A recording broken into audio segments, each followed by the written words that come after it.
Norberto Foresti, el juicio por crímenes de lesa humanidad que se está desarrollando en San Luis ha entrado en etapa de definiciones, ¿se puede decir? Sí, claro, sí, por supuesto, un juicio largo que empezó el 5 de noviembre del 2013 y que ya lleva bastante tiempo acumulando pruebas y recibiendo testimonios, reconocimientos judiciales, inspecciones oculares. Realmente fue muy rico todo este proceso, creo que para todas las partes. Para el caso particular de la querella, que no teníamos ninguna experiencia en juicio de lesa humanidad, fue una cosa muy rica. Y sí está llegando al final, por cuanto en este momento están en la etapa de alegatos, en la final, o sea, en lo que se llaman las dúplicas, que significa la respuesta que los defensores hacen a nuestras réplicas, concretamente, de sus alegatos, y creemos que el miércoles que viene, a más tardar el jueves, estará ya terminándose. Todavía restan hacer la dúplica algunos defensores. Sí, exactamente. Le queda al doctor Vidal, al doctor Bianchi, el doctor Alessio, y estimo que después de eso, seguramente el presidente del tribunal invitará a los acusados a que digan las palabras que crean convenientes en función del descargo de su actuación durante la época del proceso militar, y posteriormente ya creo que la semana que viene el tribunal llamará a una audiencia en la cual deberá establecer el veredicto, y de ahí, de esa fecha, 2 o 3 meses más se tomarán, estimo, para establecer los fundamentos de la sentencia, que estimo yo también va a ser una sentencia larga, porque no nos olvidemos que son 29 imputados y cada uno tiene responsabilidades en una gran cantidad de víctimas, porque ha habido 11 asesinatos, pero ha habido unos 20 y pico de personas actualmente vivas, pero que sufrieron privación ilegal de la libertad, tortura, coacción, amenazas, y entonces eso hace que el trabajo que deban desarrollar los jueces tendrá que ser arduo, estimo yo. También la Fiscalía ha pedido penas diferenciadas, ustedes también. Sí, penas diferenciadas, tanto en el caso de Fiscalía, si coincidimos, te diría, casi en 14 o 15, lo cual está bien, donde solicitamos penas perpetuas. En general, cuando se habla de homicidio, ya directamente se habla de perpetua, ¿verdad? Y eso para todos los supuestos, independientemente de la graduación o de la escala que tengan, tanto en el Ejército, Aeronáutica, Policía Federal o Policía Provincial. De todos modos, me parece, digamos, que en este caso va a haber penas diferenciadas. Ya tenemos el caso de 2 personas, uno ex miembro de Ejército, García Calderón, que ocupó el cargo de director del hospital en la época en que encubrió el caso de García Lefebvre y Santana Alcaraz, y otro es el caso de Ortubia Salinas, que encubrió el caso de Cobos. De Cobos, de Cobos, exactamente. Esto, bueno, se transforma en algo distinto a lo que ocurrió en el juicio anterior, ¿no? Donde hubo una unificación prácticamente. No, Sí, prácticamente no, hubo, sí. Yo particularmente me parece que debió hacerse una diferenciación. Me parece como que en los juicios dictar una pena única sin tener en cuenta las responsabilidades, y obviamente que en el primer juicio no puede ser la misma responsabilidad la que le ocupó a Fernández Gés, Pla o Becerra, que en el caso de Pérez y Orozco. Indudablemente me parece, digamos, que las responsabilidades no... Por supuesto, digamos que esto es una cuestión subjetiva, es decir, las sentencias son cuestiones subjetivas, más allá de que el juez debe valorar la prueba. Pero lo concreto es de que al ser una cuestión subjetiva y teniendo en cuenta las responsabilidades diferentes, yo habría estado, digamos, por una diferenciación en el quantum de las penas. Me parece, digamos, que en este caso que nos ocupa ahora, como te dije, va a haber una diferenciación, ya de por sí la hay, incluso Fiscalía y querella han planteado diferentes tipos de penas, lo que ya también le marca a los jueces una situación. No es que se haya pedido, como en el juicio anterior, perpetua para todos, sino que está diferenciado por el quantum de la pena. Y esto es lo que me parece que va a suceder en este caso, va a haber penas distintas, y eso también habla respecto de la responsabilidad de los jueces, también habla de la responsabilidad de la querella y de la Fiscalía, en cuanto a tratar de analizar y no ponerle perpetua, digamos, o pedir perpetua a todo el mundo por el hecho de pedir perpetua, como si fuera una cuestión de una cierta venganza que no la existe, que no la hay, y que se ha demostrado en más de 30 años de democracia que los organismos, el pueblo argentino en general, no ha buscado, digamos, como en otras situaciones históricas, ningún tipo de venganza, ¿no es cierto? Y esto me parece que se debe ver reflejado en las sentencias.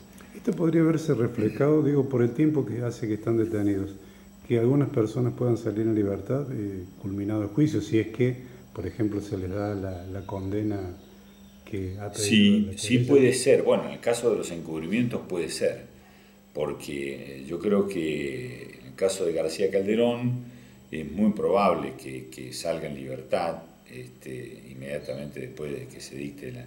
No lo veo así de otros casos. Me parece que los supuestos son diferentes. No creo que se dicten absoluciones, me parece a mí, ¿no? Es decir, sí puede ser, en el caso, ya te digo, de los dos encubrimientos, pero... Que en todo caso no serían absoluciones, sino que hubieran cumplido. Es decir, que habrían cumplido, ¿no? Porque, ya digo, me parece que está bien fundada, tanto por parte de querella como de Fiscalía, en base a las pruebas que nosotros tenemos, las responsabilidades, y esto es así, ¿no?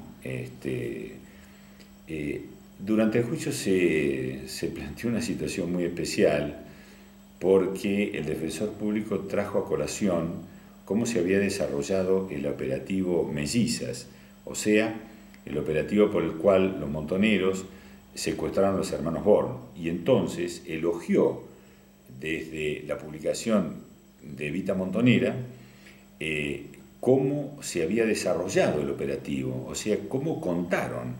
Y entonces, para enrostrarnos a la querella y a la Fiscalía, que debíamos haber hecho lo mismo. Pero lo concreto es que yo mencioné, digamos, en la réplica, que ojalá nosotros hubiéramos tenido un comando del ejército que hubiera contado cómo hubiera sido el operativo Cobos, o cómo lo secuestraron a Chacón, o cómo lo mataron a Frum y a Bodo, de modo tal de poder sacar, y en ese caso, en vez de 29, hubiéramos tenido muchos más imputados allí en la sala. Es decir, todos sabemos cómo la dictadura escondió las pruebas. Precisamente lo dijeron los máximos responsables, desde Videla para abajo, que ellos no podían salir a decir que los habían matado porque tenían el problema de la iglesia inmediatamente, y entonces inventaron, es decir, o trajeron de otro lugar, porque ya había sido llevado a cabo, el tema de la figura de desaparición de personas.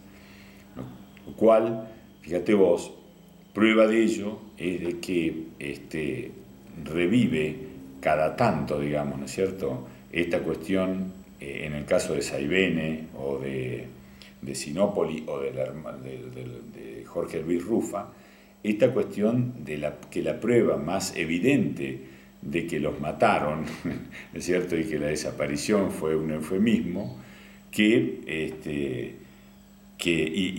obviamente el ocultamiento que se hizo, porque fíjate que en el caso de Saivene y en el caso de Sinópolis estaban quemados, es decir, que fueron muy pocos los restos, según lo que dijo Anaí Ginarte, para analizar y demostrar. Y en el caso de Jorge Luis Rufa lo mismo, porque iban 4 personas y explotaron el auto, lo incendiaron el auto, ¿a los fines de qué? Bueno, a los fines de que no quedaran pruebas, claro. Que eso es precisamente lo que nos enrostraba a nosotros, el defensor público, sin darse cuenta que en realidad, obviamente, la actividad de la dictadura militar fue no facilitarnos las cosas, sino realmente encubrir y tratar de desviar. De alguna manera fue un fallido, o sea, falló lo mismo en el caso de Graciela Fiocchetti. En el caso de Graciela lo mismo, porque fíjate que en realidad ahí tuvimos obviamente la presencia de Páez, ¿no es cierto?, cuando ve, con esa actitud muy, muy vaquiana, de darse cuenta de dónde venían esta gente y poder recuperar el cadáver de Graciela Fiocchetti. Y obviamente también la actitud de Kuki Álvarez y de la madre. Pero en todo caso, mirá, digo siempre esto, ¿no?, como para reflexionar, que fue lo que dije cuando se hizo la conferencia de prensa con el tema de Jorge Luis Rufa. En última instancia es la lucha del pueblo, que logró, evidentemente, después de tantos años y la persistencia, ¿verdad?, lograr identificar, y yo creo que estamos en presencia de la posibilidad de lograr en todo el país, digamos, ¿no es cierto? Es decir, obviamente uno tiene la expectativa de que aquí en San Luis pudiéramos encontrar los restos de Ledesma, de Chacón, etcétera, pero bueno, será cuestión de seguir remando, seguir peleando, y yo creo que se van a encontrar los restos de ellos también. Bueno, en relación a eso, era una de las cosas que quería consultarle. ¿Por qué hubo en algún momento movimientos, por decirlo de alguna manera, en el cementerio del Rosario? Sí. ¿Esto en qué situación está? ¿Se ha podido averiguar algo? Mirá, yo creo que sí, está bien la pregunta. Mirá, después que termine el juicio, vamos a insistir con Fiscalía Federal para ubicarnos en 3 o 4 puntos, digamos, que tenemos datos. El viejo dato, como bien decías vos, del cementerio del Rosario, aportado precisamente por Kuki Álvarez, respecto de poder de ubicar el segundo o tercer cuerpo, que puede ser Santana Carazo o Chacón, allí mismo. Pero también hay que dirigirse, estimo yo, a otros puntos, ¿no?, como por ejemplo el cementerio de Villa Mercedes. ¿Por qué no? Villa Mercedes fue una zona de represión tremenda, terrible, ¿no es cierto?, donde operaba la aeronáutica y era coto de caza de la aeronáutica, de modo tal que nos parece que es importante también estar allí en ese lugar. Y en ese sentido, mirá, la PDH lo que siempre ha tratado de hacer es lograr que se sepa dónde están los cuerpos. En la última audiencia me contaba Kuki que lo interpeló al doctor García Garro, que es defensor de Fernández Gess, y le dijo concretamente, bueno, quedó balbuceando el doctor García Garro y le echó la culpa a Moreno, que obviamente está muerto. Pero lo concreto, digamos, es de que obviamente Fernández Gess sabe dónde están los cuerpos, como sabe Pla, como sabía Becerra, como saben la mayoría de la gente que estaba en la comunidad informativa o en la plana mayor. Y nos hubiera ahorrado, porque eso es lo que le dijo Kuki. Mirá, le dijo, yo fui quien reinicié, después de las leyes de obediencia, vida y punto final, las denuncias con el patrocinio de Norberto. Te lo digo ya, nosotros levantamos las denuncias y nos dicen dónde están los cuerpos. Porque en última instancia, ¿qué otra cosa más importante que entregarle los cuerpos a los familiares y que es el aspecto más importante de la memoria y de la verdad? Es decir, ¿para qué querés una justicia que al final te deja una cantidad de años presos, digamos, esta gente que ya llegan al punto final biológico, porque todo tiene más de 80 años casi, o 70 y pico de años, ¿verdad? Y estamos en una situación en la cual los van a condenar, pero que obviamente los van a llevar a la casa, es decir, con las prisiones domiciliarias, la presión, bueno, ya son ancianos, que esto y toda esta historia que ya conocemos. Y entonces es más importante la verdad y la memoria, a mi entender, digamos, que la justicia. Gracias, Norberto. No, está bien, sí.